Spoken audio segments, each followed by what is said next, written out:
शादी के अगले दिन सुबह बड़े से बंगले के ड्राइंग रूम में कई रिश्तेदार बैठे हुए थे। हर कोई नई बहू की बातें कर रहा था। अरे सावित्री, बहू तो देखने में ठीक ठाक है, लेकिन सुना है बहुत गरीब घर से आई है। हाँ बुआ जी, गरीब तो बहुत है उसका परिवार। फिर तो देखते हैं बड़े घर की जिम्मेदारियां निभा भी पाएगी या नहीं। मम्मी, आज तो भाभी की पहली रसोई है ना? हाँ बेटा, और पहली रसोई में ही पता चल जाएगा कि बहू कितने पानी में है। मम्मी, हर बात को परीक्षा तो मत बनाओ। अरे बेटा, बड़े घर की बहू बनना आसान नहीं होता, घर की इज्जत संभालनी पड़ती है। आदित्य कुछ कहना चाहता था, लेकिन रिश्तेदारों के सामने चुप रह गया। जब भी कोई नई बहू अपने ससुराल में पहला कदम रखती है तो उसके हाथों में सिर्फ मेहंदी नहीं होती, साथ में होती है ढेर सारी उम्मीदें, ढेर सारे सवाल और कई बार बिना बताई हुई परीक्षाएं भी, क्योंकि कुछ लोग बहू का स्वागत नहीं करते उसका इम्तिहान लेते हैं। मैंने पहली बार इतनी विशाल रसोई देखी है, इतनी बड़ी रसोई कि मेरे मायके का आधा घर उसमें समा जाए। यहाँ 4-4 फ्रिज, अलग अलग मसालों की अलमारियां, महंगे बर्तन, विदेशी मसाले, ड्राई फ्रूट्स, हर चीज करीने से सजी हुई है।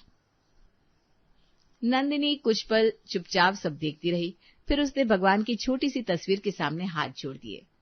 हे ठाकुर जी, आज मेरी नहीं, मेरे माँ बाबूजी के संस्कारों की परीक्षा है, मेरी लाज रख लेना। मैं इस घर में आ तो गई आदित्य जी की वजह से, बस यहाँ के लोग मुझे अपना ले। बहू, आज पहली रसोई में पूरे परिवार के लिए खाना बनाना है, और हाँ, आज कुछ रिश्तेदार भी खाने के लिए रुकेंगे, लगभग 20 लोग होंगे। जी माँ जी। देखना सावित्री, गरीब घर की लड़की इतने बड़े किचन में ही घबरा जाएगी। ऐसी लड़कियां बस बड़े घर के लड़कों को फंसाना जानती है, बाकी इन्हें कुछ आता जाता नहीं है। जी, अभी दूध का दूध और पानी का पानी हो जाएगा कुछ देर में। गरीबी कभी किसी के हुनर को छोटा नहीं करती, लेकिन लोग अक्सर गरीब इंसान को देखकर उसकी काबिलियत का अंदाजा लगा लेते हैं। यही गलती आज इस घर में भी होने वाली थी। सावित्री, पहली रसोई में क्या बनवा रही हो? सब कुछ, 2 सब्जियां, दाल, पूरी, मिठाई, रायता, चावल और स्टार्टर भी। इतनी सारी चीजें?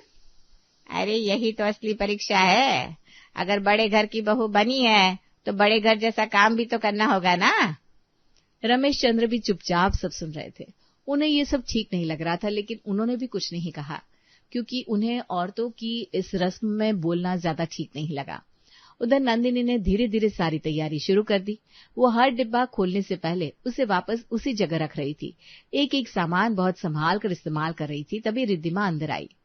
उसने देखा नंदिनी अभी तक सिर्फ तैयारी ही कर रही थी। भाभी जल्दी कीजिए, सब लोग आपका इंतजार कर रहे हैं और आप बस अभी तक डब्बे ही देख रही हैं। खाना जल्दी बनाना आसान है, लेकिन प्यार से बनाना थोड़ा समय लेता है।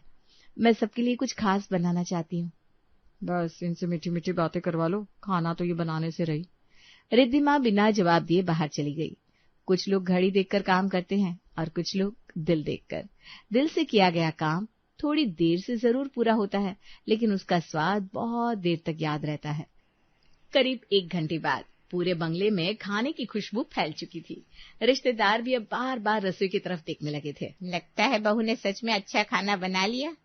सावित्री, तेरा चैलेंज तो पानी में चला गया और खाने की खुशबू भी बहुत अच्छी आ रही है रसोई से। लेकिन सावित्री देवी के चेहरे पर अभी भी मुस्कान नहीं थी, क्योंकि उनकी परीक्षा अभी शुरू ही नहीं हुई थी। उन्होंने धीरे से रिद्धिमा को अपने पास बुलाया और उसके कान में कुछ कहा। रिद्धिमा ने हैरानी से माँ की तरफ देखा। मम्मी, सच में? हाँ, और बहू को इस घर की लक्ष्मी बनना है तो सिर्फ खाना बनाना काफी नहीं है। इतना कहकर उन्होंने रिद्धिमा के हाथ में एक छोटा सा डिब्बा पकड़ा दिया, जिसे देखकर रिद्धिमा भी कुछ पल के लिए चौंक गई। हर परीक्षा किताबों से नहीं ली जाती, कुछ परीक्षाएं जिंदगी लेती है और कुछ इंसान। अब इसका नतीजा क्या होने वाला था, ये तो सिर्फ वक्त ही बता सकता था। मम्मी, लेकिन अगर भाभी को पता चल गया तो? तभी तो परीक्षा होगी ना बेटा। लेकिन ये तो... तुम बस वैसा ही करो जैसा मैं कह रही हूँ, तुम्हें ज्यादा दिमाग लगाने की जरूरत नहीं है। नंदिनी आखिरी बार खाने का स्वाद चख लेती है। सारी तैयारियां लगभग पूरी हो चुकी है। मेहमान भी इंतजार कर रहे हैं। भाभी, मम्मी बुला रही है। माँ जी बुला रही है? ठीक है, मैं उनसे मिलकर आती हूँ, फिर कुछ काम होगा शायद उन्हें। हाँ जाइए आप। जैसे ही नंदिनी बाहर गई, रिद्धिमा ने धीरे से वो छोटा डिब्बा मसालों के पीछे वाली अलमारी में रख दिया। उसके चेहरे पर घबराहट साफ दिखाई दे रही थी। कुछ पल बाद नंदिनी वापस आ गई।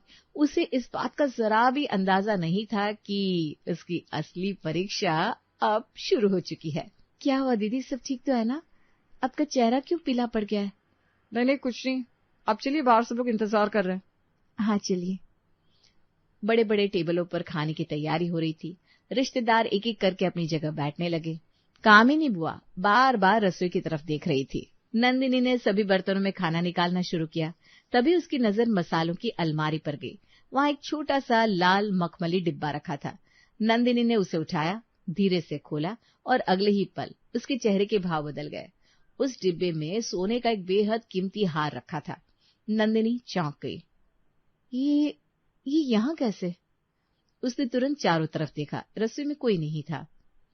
इंसान की नीयत अक्सर तब तक नहीं परखी जाती जब तक उसके पास कुछ नहीं होता। उसकी असली पहचान तब सामने आती है जब उसे बिना मांगे कुछ कीमती मिल जाए। नंदिनी ने बिना एक पल गंवाए डिब्बा बंद किया और उसे लेकर सीधा बाहर निकल गई। माँ जी, ये शायद आपका है। क्या है इसमें?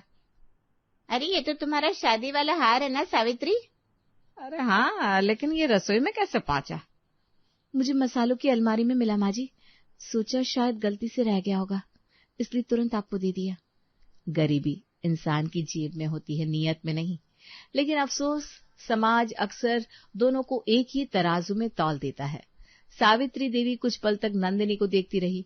फिर उन्होंने सबके सामने कहा, ये हार गलती से वहां नहीं रखा गया था। मतलब? मैंने ही रिद्धिमा से उसे वहां रखवाया था। मम्मी आपने ऐसा क्यों किया?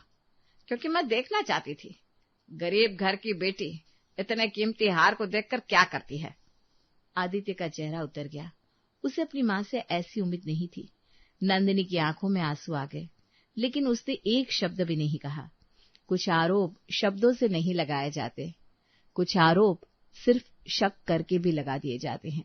और शक रिश्तों पर लगा वो दाग है जो दिखाई तो नहीं देता, लेकिन दिल को बहुत गहरा घायल कर देता है। माँ जी, अगर आज मैं गरीब घर से नहीं और किसी अमीर घर से आई होती तो क्या तब भी मेरी पहली रसोई की यही परीक्षा होती? मम्मी, अगर आपको नंदिनी पर भरोसा नहीं था तो फिर इस शादी के लिए हाँ क्यों की थी? मैं मानती हूं कि मुझे नंदिनी पहले पसंद नहीं थी, इसलिए मैंने उसकी परीक्षा ली थी, लेकिन वो उसमें पास हो गई है। अब मेरे मन में उसके लिए कुछ भी नहीं है। अब ये बात मैं कैसे मान लूं? मैं सच कह रही हूं बेटा। अब मुझे विश्वास हो गया है कि नंदिनी के मन में कोई लालच नहीं है। वो सच में इस घर की बहू बनने के लायक है। ये कब से इतनी सती सावित्री बन गई भाई? मैं जानती हूं मैंने जो किया वो गलत किया है, लेकिन मेरा विश्वास करो, अब मैं पूरे दिल से नंदिनी को अपनी बहू मानती हूं। आदित्य, अगर माँ जी कह रही है तो प्लीज मान जाइए। मैंने परीक्षा दे दी है, अब तो कोई प्रॉब्लम भी नहीं है। घर की भलाई इसी में है कि पुरानी बातों को भूल जाए सब। जी पापा, ठीक है। चलिए अब सब लोग मिलकर मेरे बहू के हाथ की बनी हुई पहली रसोई खाते हैं, आइए। मसला सुलझ गया। नंदिनी की पहली रसोई की सबने बड़ी तारीफ भी की। पूरा परिवार आज साथ में बड़ा ही खुश था। बाहर से देखने पर आपको भी यही लग रहा होगा ना कि हैप्पी एंडिंग हो गई है। लेकिन अभी पहली रसोई की आग बुझी नहीं थी। अभी भी कुछ ऐसा था जो सुलग रहा था, जो बस सही वक्त का इंतजार कर रहा था। नहीं, आज तो मैंने उनकी परीक्षा को पास कर दिया है। अब मेरे लिए इस घर के दरवाजे खुल गए हैं। बस अब मैं अपने मकसद को अंजाम देने के लिए अपना अगला कदम उठाने वाली हूँ। ध्यान रखना और मुझे खबर करती रहना। नंदिनी आखिर किससे बात कर रही थी और उसका मकसद आखिर था क्या? क्या नंदिनी सच में वैसी थी जैसी दिख रही थी, या फिर उसका असली चेहरा अभी सबके सामने आना बाकी था? कमरे में नंदिनी रो रही है। क्या हुआ नंदिनी, सब कुछ ठीक तो है? आप आ गए, मैंने आपको देखा ही नहीं। अरे पर तुम रो क्यों रही हो? नहीं, मैं क्यों रोने लगी, वो तो बस ऐसी आंखें भर आई। सच सच बताओ नंदिनी, किसी ने तुमसे कुछ कहा है क्या? किसी ने तुम्हारा दिल दुखाया? नहीं, ऐसा कुछ नहीं है। आप बैठी, मैं आपके लिए चाय लाती हूँ। नहीं, यहाँ बताओ क्या हुआ? नहीं, बस यूं ही। आज मैं साड़ियां देख रही थी पाजी के कमरे में सफाई करते वक्त, तो उन्हें लगा कि मुझे लालच है साड़ियों की, तो उन्होंने मुझे अपनी पुरानी साड़ियां दे दी। मैं तो बस देख रही थी, मुझे कोई इच्छा ही नहीं थी उन्हें लेने की, लेकिन उन्होंने अपनी पुरानी साड़ियां निकाल कर मुझे दे दी। शायद उन्हें आज भी यही लगता है कि मैं यहाँ बस चीजों और पैसों के लिए आई हूँ। ये मम्मी भी ना, पता नहीं उनके मन में क्या है। कुछ दिन पहले ही उन्होंने कहा था कि अब वो तुम्हें पूरे मन से अपनी बहू मान चुकी है और अब फिर से वही हरकतें करने लगी। छोड़िए, आप गुस्सा मत होइए, ये बातें होती रहती है घर में। नहीं नंदिनी, ये गलत है। मैं अभी जाकर मम्मी से बात करता हूँ। नहीं, मैं नहीं चाहती कि मेरी वजह से इस घर में कोई भी तकलीफ हो। तुम्हारी वजह से कुछ नहीं हो रहा है नंदिनी, मैं तुम्हारे साथ हूँ। आदित्य कितने अच्छे हैं, मैं चाहे कुछ भी कर लूं हमेशा मेरा साथ देते हैं, लेकिन मेरा मकसद। आखिर किस मकसद के बारे में सोच रही थी नंदिनी? और क्या ये सब जो वो कर रही थी वो नाटक था बस, या इसके पीछे कोई और बड़ी वजह छुपी हुई थी? सब लोग टेबल पर खाना खा रहे हैं। नंदिनी, तुम भी आ जाओ, हमारे साथ खाना खाओ। भाभी ने कहा कि वो। हाँ आदित्य, आप लोग खा लीजिए, मैं लास्ट में खा लूंगी। ऐसा अच्छा नहीं लगता ना। अच्छा नहीं लगता मतलब? क्यों अच्छा नहीं लगता? अच्छा, क्योंकि मेरी पत्नी गरीब घर से इसलिए? भैया ऐसा किसी ने कुछ नहीं कहा भाभी से। अरे मैं सब कुछ समझता हूँ। मेरी पीठ पीछे नंदिनी से क्या क्या कहा जाता है।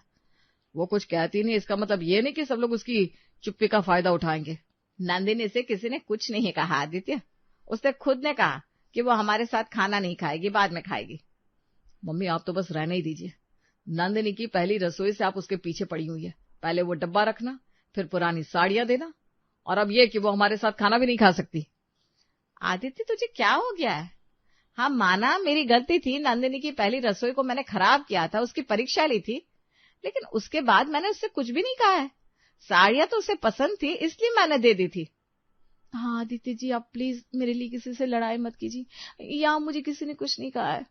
देखा माँ, अभी भी वो आप सबका ही पक्ष ले रही है, लेकिन अब मैं ये सब उसके साथ नहीं होने दे सकता। गरीब घर की बेटी है, फिर भी उसने इतने बड़े परिवार की पहली रसोई का मान रखा, सबका दिल जीता, लेकिन आप लोगों को वो दिखाई नहीं दे रहा है, इसलिए अब हम इस घर में नहीं रहेंगे। आदित्य जी गुस्से में कुछ भी मत कहिए प्लीज। भैया आप इस गरीब घर की लड़की पर विश्वास कर रहे हैं और हम पर नहीं, हम तो आपके अपने हैं। बस एक और बार किसी ने नंदिनी को कुछ भी कहा ना तो मैं बर्दाश्त नहीं करूंगा। मुझे लगा था आदित्य अपने परिवार के खिलाफ नहीं जाएंगे और मैं उन्हें छोड़कर चली जाऊंगी, उनको दुख पहुंचाऊंगी, लेकिन मैं आदित्य को चोट कैसे पहुंचा सकती हूँ? वो तो मेरे लिए पूरी दुनिया से लड़ जाएंगे। अब मैं क्या करूं? मेरे मकसद का क्या होगा? मैं यशी बुआ को क्या जवाब दूंगी? नंदिनी का मकसद कुछ और था इस घर में आने का। वो अपनी बुआ जी का बदला लेने यहाँ इस घर में आई थी। अब इसके पीछे की कहानी क्या है, ये हम खुद नंदिनी और यशी बुआ से सुनते हैं। नंदिनी, मैंने तुझे अपनी औलाद से भी ज्यादा बढ़कर पाला है। बस तुझे अरोरा खानदान से मेरा बदला लेना होगा। उन्होंने आपको ठुकराया था ना, ये कहकर कि आप गरीब घर की बेटी हैं। मैं आपका बदला लूंगी बुआ जी। मैं उनके घर के चिराग से शादी करूंगी और उसे ऐसी चोट पहुंचाऊंगी जो वो कभी नहीं भूल पाएगा। मेरी जगह उस सावित्री ने ली है, इसलिए अब तुम्हें उसी को टारगेट बनाना है। यही तुम्हारा मकसद होगा। अब जैसा चाहती है वही होगा बुआ जी। नंदिनी इस घर में आई तो थी बदला लेने, लेकिन आदित्य के प्यार ने उसे कमजोर बना दिया था। वो आदित्य को चोट पहुंचाने के बारे में सोच भी नहीं सकती थी, लेकिन अगर वो उसे नहीं छोड़ती तो उसकी बुआ जी का बदला अधूरा रह जाता। आखिर कौन सा रास्ता चुनेगी नंदिनी? नंदिनी अपने कमरे में अपना बैग पैक कर रही थी। उसकी आंखों में आंसू थे, लेकिन चेहरे पर एक कठोर फैसला साफ दिखाई दे रहा था। बस आज सब खत्म हो जाएगा। आदित्य जी ने मुझे हमेशा प्यार दिया, लेकिन मुझे अपनी बुआ जी से किया हुआ वादा भी तो निभाना है। इस घर को वही दर्द देना है जो सालों पहले इन्होंने मेरी बुआ जी को दिया था। ये माँ जी और पापा जी क्या बातें कर रहे हैं? जी, आज नंदिनी को देखकर बार बार यशी याद आ रही है। मुझे भी। अगर उस समय पिताजी जिंदा ना होते तो शायद यशी के साथ इतना बड़ा अन्याय कभी ना होता। मैंने तो उस समय बहुत समझाया था बाबूजी को कि लड़की गरीब जरूर है लेकिन बहुत संस्कारी है, मगर उन्होंने मेरी एक नहीं सुनी। उन्होंने साफ कह दिया था कि इस घर की बहू सिर्फ बड़े घर की ही बनेगी। और जब मैंने उनका विरोध किया तो उन्होंने मुझे भी चुप करा दिया। मैं तो आज तक खुद को माफ नहीं कर पाया कि उस दिन यशी के लिए मैं कुछ नहीं कर सका। लोग समझते हैं कि मैंने यशी का रिश्ता तोड़वाया था, जबकि सच तो यह है कि उस दिन मैं खुद भी बाबूजी के फैसले के सामने बेबस थी। अच्छा हुआ कि बाबूजी आज इस दुनिया में नहीं है, वरना शायद आज भी उन्हें अपनी गलती का एहसास नहीं होता। नंदिनी के पैरों तले जैसे जमीन खिसक गई। उसके हाथ से बैग नीचे गिर पड़ा। सच जब देर से सामने आता है तो सबसे पहले इंसान का भ्रम तोड़ता है। नंदिनी सालों से जिन लोगों को दोषी मान रही थी, असल में वो खुद किसी और की गलती का बोझ उठाकर जी रहे थे।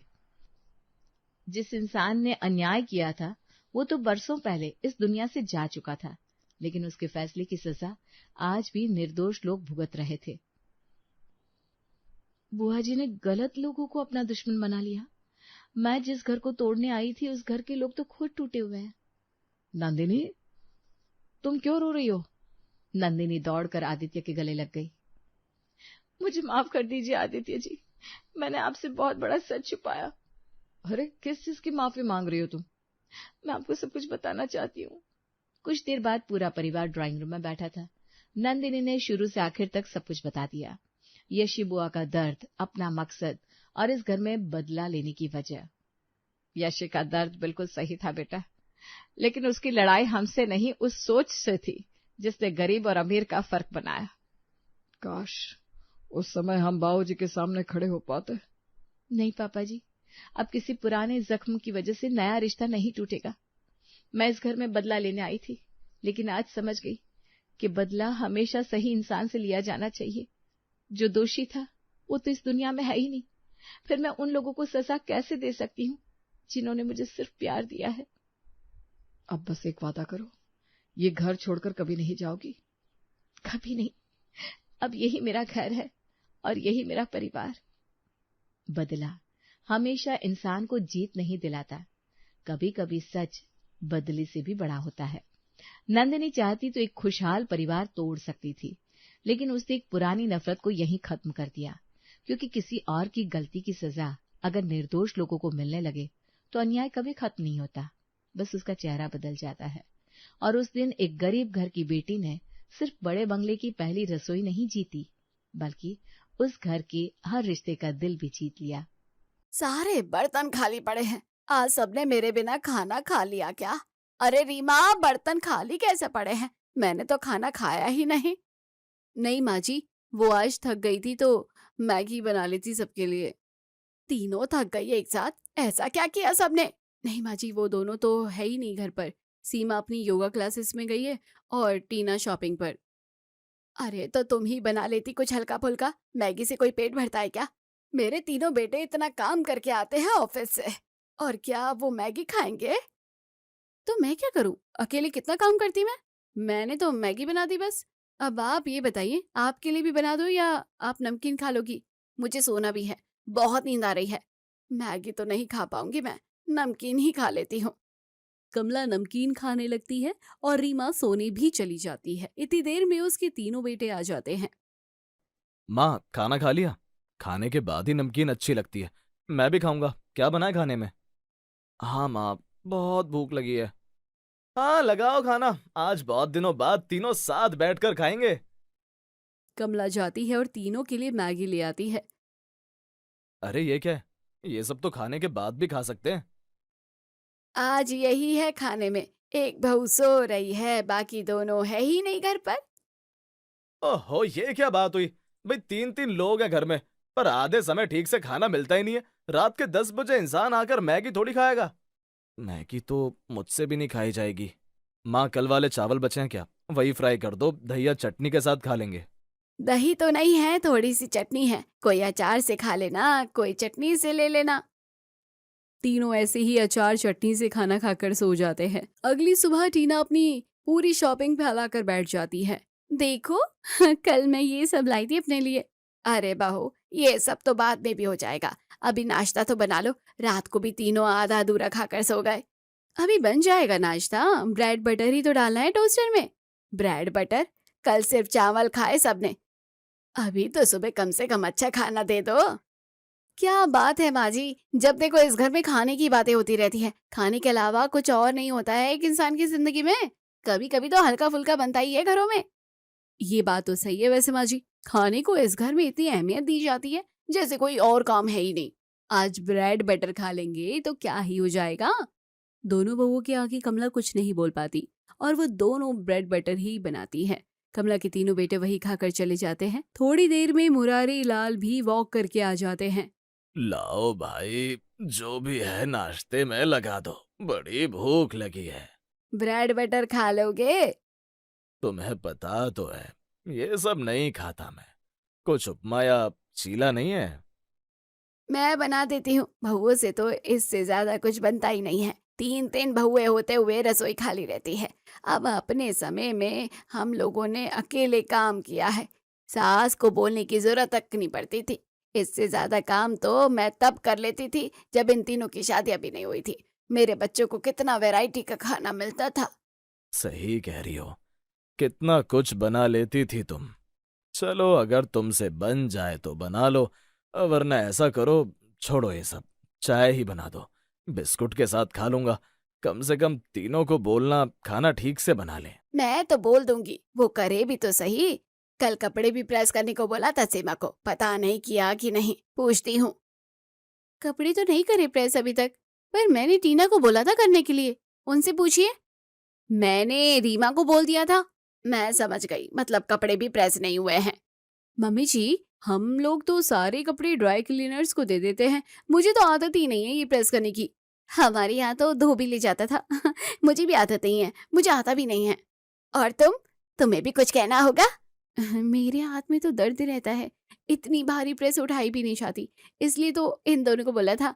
हाँ ठीक है, समझ गई मैं। मतलब अब ऑफिस जाने से पहले ये तीनों अपने कपड़े भी खुद प्रेस करेंगे। ना ठीक से खाना बनता है, ना कपड़े लत्ते का कोई हिसाब है।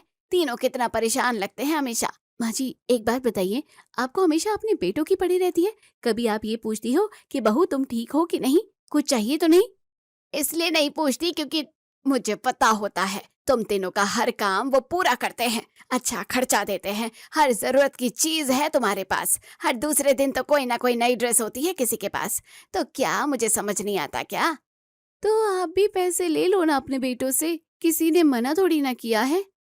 ये सब बहसबाजी हो ही रही थी कि तभी सुयश आ जाता है। ऐसे कैसे आप लोग बात कर रहे हो मम्मी से? आप देखिए ना, ये ऐसे कैसे बोल रही है जैसे कि हम आप लोगों का कितना ही खर्चा करवा देते हैं। जरूरत की चीजें तो लेंगे ही ना अब। क्या हो गया माँ, क्या कह दिया आपने ऐसा? अरे मैं क्या बोलूंगी, ये सब अपने हिस्से का तो बताती नहीं है, बस मेरा बोला हुआ दिखाती रहती है सबको। छोड़ तू, अभी बाहर से थक कर आया है, आयुष और पीयूष भी आते ही होंगे। अब गर्मा गर्म रोटियां तो बना दो कम से कम। सीमा तुम बना दो, मेरे हाथ में दर्द है तभी तो मैं प्रेस नहीं कर पाई, तुम ही बना लो। अरे रोटियां बनाने पर क्या इतनी बहस हो रही है? बात क्या है? क्या बात है माँ? क्या ये तीनों काम के नाम से ऐसे करती हैं हमेशा? काम नहीं बांट रखे इन्होंने, जब देखो तू कर दे तू कर दे ही चलता रहता है। भाई इंसान घर आकर 2 मिनट सुकून से नहीं बैठ सकता। पीयूष को इतनी गुस्से में देखकर तीनों काम करने लग जाती हैं। बस ये अच्छा है इन लोगों का, काम ना होते दिखे तो चिल्लाने लग जाओ। हाँ तो सीखा तो माँ से ही है ना, जैसे वो चिल्लाने लगती है वैसे ये तीनों हैं। बस सारा दिन इनके लिए नए नए खाने बनाते रहो, इनके कपड़े प्रेस करते रहो, नहीं तो चिल्लाना चालू। इन तीनों से छुट्टी मिलेगी तो इनकी वो एक बहन आ जाएगी खून पीने, आते ही उसको भी खाने के लिए चाहिए। पता नहीं ये लोग बस खाने के पीछे क्यों पड़े रहते हैं। छोड़ो, कुछ ना कुछ काम करती देखो, वरना आ जाएगी वो भी अभी की ये नहीं हुआ वो नहीं हुआ। मैंने ये भी नोटिस किया है, अपने बेटों के सामने ज्यादा चिल्लाती है ये। बताना होता है ना बेटों को कि ये कोई काम नहीं करती, घर का सारा काम तो मैं ही करती हूँ। सारा दिन बस यही बोलती रहती है, अपने जमाने में ये किया वो किया, हमें क्या पता क्या किया और क्या नहीं किया। अरे चलो छोड़ो, ऐसा करते हैं आज रात को छोले भटूरे बना लेते हैं, थोड़े दिन सबका मुंह बंद रहेगा, है ना? ये सही रहेगा, शांति रहेगी थोड़े दिन। अरे वाह, आज तो छोले भटूरे बने, भाई मजा ही आ गया। किसका आइडिया था ये आज बनाने का? ऐसा लग रहा है आज मन भरकर खाना खाया है। और पेट भी। इतने दिन से तो ऐसा लग रहा था जैसे घर में अनाज ही नहीं है, ठीक से खाना भी नहीं बन रहा था। बस हो गई चालू, हम कितना थक जाते हैं वो किसी को नहीं दिखता। छोड़ो ना भाभी, आज बड़े दिन बाद शांति है घर में। आप चुप रहोगे ना तो वो ही बुरी बनेगी। उनके बेटों को भी समझ आएगा कि उनकी माँ भी कम नहीं है। अगले दिन फिर सुबह के 9 बजे रसोई खाली पड़ी रहती है। ये क्या, आज फिर से खाली पड़ी है, जैसे बरसों से कोई घुसा ही ना हो। वैसे भाभी, आपके यहाँ तो मुझे लगता है मुझे आपसे बर्तन मांजने के पैसे ही नहीं लेने चाहिए। खाना नाश्ता बनता तो है नहीं आपके यहाँ ठीक से। इतने बड़े परिवार में मुश्किल से 10 बर्तन होते हैं। मैं औरों के यहाँ देखती हूँ ऐसा ढेर लगा रहता है बर्तनों का, मैं साफ कर कर के परेशान हो जाती हूँ। 2-2 घंटा लगते हैं मुझे। ना कोई पैसे बढ़ाता है ना कोई बर्तन कम करता है। आपके यहाँ 10 मिनट में तो मैं बर्तन मांज के चली भी जाती हूँ। मेरे लिए तो बढ़िया है। चल चल, ज्यादा मत बोल, काम कर अपना, वरना पैसे कम कर दूंगी। अरे कर तो रही हो भाभी, मैं तो एक बात बोल रही थी कि बस आपके यहाँ कितने कम बर्तन हैं। 3-3 बहुएं हैं, पर रसोई तो जैसे खाली ही पड़ी रहती है। इतने में सीमा आती है चाय बनाने के लिए। अच्छा, तो तू है जो इनके कान भरती रहती है। अब आया मुझे समझ। अरे नहीं भाभी, मैं तो आज ही बोली हूँ। आप माची से पूछ लीजिए, जो देख रही हूँ इतने टाइम से वही बोला। बाई है ना, बाई की तरह रहे। रज्जू चुपचाप वापस काम करने लग जाती है। दीदी बन गई चाय सबके लिए, मैं ब्रेड बटर लगा देती हूँ। एक तो रसोई में 9 बजे आती हो, फिर हर दूसरे दिन ब्रेड बटर लगा देती हो। क्या बात है, कुछ और नहीं बनाना आता क्या तुम लोगों को? या अब इस उम्र में मैं अभी खड़ी हो जाऊं किचन में? फिर से ब्रेड बटर? मैं तो नहीं खाऊंगा, मैं जूस पी कर आता हूँ। बहुत अच्छा लगा ना कि ससुर इस उम्र में बाहर जाकर जूस पी रहे हैं। अरे तो क्या हो गया माँ जी, मैं तो कहती हूँ अच्छा ही है। अब इस उम्र में उन्हें चाय बंद ही कर देनी चाहिए और रोज जूस ही पीना चाहिए। वाह, क्या कमाल की बात कही है वैसे बहू तुमने। ये नहीं निकला मुंह से कि मैं घर पर ही बना दिया करूंगी। तो उसमें क्या हुआ माँ जी, बाहर जूस पीने जाएंगी तो उनकी सेहत भी बनी रहेगी, वरना सारा दिन बैठे बैठे टीवी देखते रहेंगे। जूस के बहाने वॉक भी हो जाया करती है और 4 लोगों से बातें भी। वैसे सारा दिन घर बैठे बैठे आपके साथ चूल्हे चौके की बातें ही करते रहते हैं। बाहर निकलेंगे तो घर बैठे कैसे पैसा कमाना है ये भी सीखेंगे। क्या बात है बहू, हम दोनों का रहना, हमारे बेटों का हम पर खर्च करना तुम्हें चुभ रहा है क्या? मैं ऐसा तो नहीं बोल रही, आपको लग रहा है क्या? नहीं, अब बात करनी ही पड़ेगी बेटों से। ये बार बार पैसों की बात क्यों आ रही है घर में? 2 रोटी खाते हैं, ना कहीं आना ना कहीं जाना, ना कोई शौक, उस पर से ये पैसों की बातें हर दिन। और खाते क्या है? आधे समय तो तुम तीनों से बनता भी नहीं है कुछ। आप लोगों के लिए तो कितना भी कर लो, आप लोग तो बस यही बोलते हो हमेशा। अब तो घर की बाई भी बोलने लगी है आपकी शय में। मैंने तो कुछ बोला ही नहीं है उसे, उसने जो देखा वही बोला था उसने। आपने चुप भी कौन सा करवा दिया उसको? वो 4 जगह और बोलेगी जाकर कि हमारे यहाँ हम काम ही नहीं करते। देखो बहू, बाई की बात बाई से करो, आज मैं अपने बेटों से बात करूंगी। थोड़ी देर में मुरली लाल भी वॉक करके आ जाते हैं और सबके लिए समोसे लेकर आते हैं। लो ये खा लो, गर्मा गर्म है। आप ऐसे लेकर आए हैं सबके लिए जैसे कि यहाँ कुछ है ही नहीं खाने को। मैंने ऐसा तो कुछ नहीं कहा, वो तो बन रहे थे मैं ले आया, सब खा लो। पर इतनी देर से ये तो ऐसे ही बोल रही हैं कि जैसे हम खाना बनाते ही नहीं हैं। अब सास बहू के बीच में मैं तो कुछ बोलूंगा नहीं, भाई तुम लोग देख लो। इतनी देर में तीनों बेटे भी वहां आ जाते हैं। क्या बात है, संडे को भी घर में चैन नहीं है, सारा दिन चिक चिक चिक चिक। एक बार बात साफ कर लो, हमें ऐसा लगता है जैसे हम पता नहीं कितना खा रहे हैं। तीनों हमें यही एहसास दिलाती है। अभी तक तो हमने कुछ मांगा भी नहीं है, पर अब हमें तुम तीनों से अलग अलग 10,000 रुपए चाहिए। ले लेना माँ पैसे, पर करोगी क्या? वो हम देख लेंगे, पर अब हम तुम्हारी बीवियों की बातें नहीं सुन सकते। क्यों भाई, किसने क्या कह दिया? वो सब रहने दो, हमने जो बोला है बस वो हो जाना चाहिए। हो जाएगा, ले लेना पैसे हर महीने। अंदर आकर तीनों बात करने लगती हैं। क्या हुआ होगा, क्यों चाहिए मम्मी पापा को पैसे? मुझे भी नहीं पता, और जितना मुझे पता है अभी तो पापा की पेंशन भी आ रही होगी अच्छी खासी। हमारे पीछे से घर में पता नहीं क्या क्या होता है। आज बात इतनी बढ़ चुकी है कि मम्मी पापा अलग खर्चा मांग रहे हैं। इतना हो गया, बताओ, हमें आइडिया भी नहीं है। उधर वो तीनों का मुंह आधे समय फूला ही रहता है यार, सीधे मुंह कोई बात ही नहीं करता। एक दिन खाते हैं खाना, फिर चौथे पांचवें दिन कुछ हो जाता है और रसोई में तो जैसे ताला से लग जाता है। ये रसोई नहीं संभलती तीनों से। हमारी माँ में कितना पकवान खिलाती थी और यहाँ देखो, 3 औरतें घर में पर मजाले ठीक से खाना मिल जाए। पता नहीं क्या चिक चिक करती रहती हैं तीनों। अब किसी एक को भी क्या ही बोले। मेरी वाली का बस चले तो हर समय फास्ट फूड खाती रहे, घर का खाना उसके गले से उतरता ही नहीं है। आपको पता नहीं है कितनी बार मैं उसके लिए बैग में छुपा छुपा कर बाहर का खाना लाया हूं। क्या बोल रहे हो?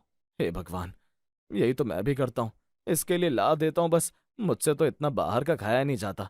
ये पता नहीं कैसे खा लेती है। अरे यार, तुम दोनों अकेले नहीं हो, मेरी वाली भी ऐसी है। हद्दी हो गई है यार, तभी तो इनसे खाना नहीं बनता। इन तीनों का पेट तो भरा रहता है, इनको आधे समय खाना खाना नहीं होता, इसीलिए कुछ भी बना देती हैं हम सब के लिए। कुछ समय निकल जाता है और कमला का 10-10 हजार लेना जारी रहता है। भैया, पैसे देने में कोई दिक्कत नहीं है, पर मेरे मन में एक चीज आ रही थी। क्यों ना हम एक बार देख लें कि मम्मी पापा कर क्या रहे हैं पैसों का। ऐसा तो नहीं कि इन्हें कोई बीमारी हो गई हो या कोई परेशानी हो। हाँ, सही कह रहे हो यार। और आजकल तो मम्मी भी जाने लगी है ना वॉक पर। पहले कहाँ जाती थी? दोनों रोज ही जाते हैं और 1-2 घंटे में आते हैं। पता नहीं क्या चक्कर है यार, देखना तो पड़ेगा भाई। हाँ, सही कह रहे हो, ये बात तो मैं भी सोच रहा था, पर मुझे लगा आप दोनों मेरे बारे में पता नहीं क्या सोचोगे, इसीलिए बोला ही नहीं। चलो फिर एक दिन तो देखना पड़ेगा कि क्या कर रहे हैं ये। दवाइयां भी मैं ला देता हूँ, उसका खर्चा भी नहीं है। कपड़े लत्ते मैं आता हूँ तो वो भी हटा दो, और हल्का फुल्का नाश्ता तो घर में मैं ले ही आता हूँ, तो इनका खर्चा होकर है। अब तो देखना ही पड़ेगा। एक दिन वो तीनों अपने मम्मी पापा की नजर से बचकर उनके पीछे जाती है और वो जो देखते हैं वो देखकर उनका दिल बैठ जाता है और वो दुखी हो जाते हैं। अरे, ये दोनों यहाँ क्यों खा रहे हैं? अच्छा सा प्लेट भरकर नाश्ता लिया दोनों ने। चलें क्या, पूछ कर आए? पूछने की बात क्या है इसमें भाई? आप खुद ही सोचो ना, अभी सुबह के 9 बज रहे हैं। अपनी तीनों महारानियों ने रसोई में कदम तक नहीं रखा है। ये लोग सुबह 5 बजे उठ जाते हैं। इंसान को भूख तो लगेगी ना, और बुढ़ापे में भूख बर्दाश्त भी नहीं होती। इतनी इनकी दवाइयां भी तो चल रही हैं। हे भगवान, ये कैसे दिन देखने पड़ रहे हैं हमारे माँ बाप को। चलें क्या उनके पास? अरे नहीं नहीं, अभी नहीं। अब देखना यह है कि ये लोग लंच और डिनर के लिए भी आते हैं क्या यहाँ? हाँ, ये सही है। आज आज रुकते हैं, जो जैसा चल रहा है चलने दो। वो तीनों लंच और डिनर के समय भी उनका पीछा करते हैं और देखते हैं कि उनके माँ बाप खाना भी वहीं खा रहे हैं। वो तीनों चुपचाप उनसे पहले घर पहुंच जाते हैं। माँ, आज सबके लिए पिज्जा मंगवाया है, आप भी खाओगी ना? नहीं नहीं, मेरा तो पेट भरा हुआ है। किससे पेट भरा हुआ है आज आपका? ऐसे तो आप कहते हो कि घर में खाना नहीं बनता। इनका पेट ऐसे भरा हुआ है क्योंकि ये बाहर खाना खाने पर मजबूर है। जब 3-3 बहुएं होते हुए भी रसोई खाली पड़ी रहती है तो इंसान क्या ही करेगा? अपना पेट तो भरेगा ना। वाह, अब ये भी हमारी ही गलती है कि वो बाहर खाना खाकर आए हैं। मजबूरी में खा कर आए हैं, कोई मजा नहीं आ रहा बाहर का खाने में, समझे तुम लोग? अच्छा, बाद में चिल्ला लेना, पहले पिज्जा तो दिखाओ कहाँ है। हद है वैसे, कोई पिज्जा नहीं है, समझे तुम लोग? और आज से घर में फास्ट फूड आना बंद, और अब से रोज घर में 2 सब्जी, दाल, रोटी, सलाद, ये सब बनना ही चाहिए। अपने पतियों को इतने गुस्से में देखकर तीनों चुपचाप रसोई में चल देती हैं और रसोई से कुकर कढ़ाई में खाना बनाने की आवाजें आने लगती हैं।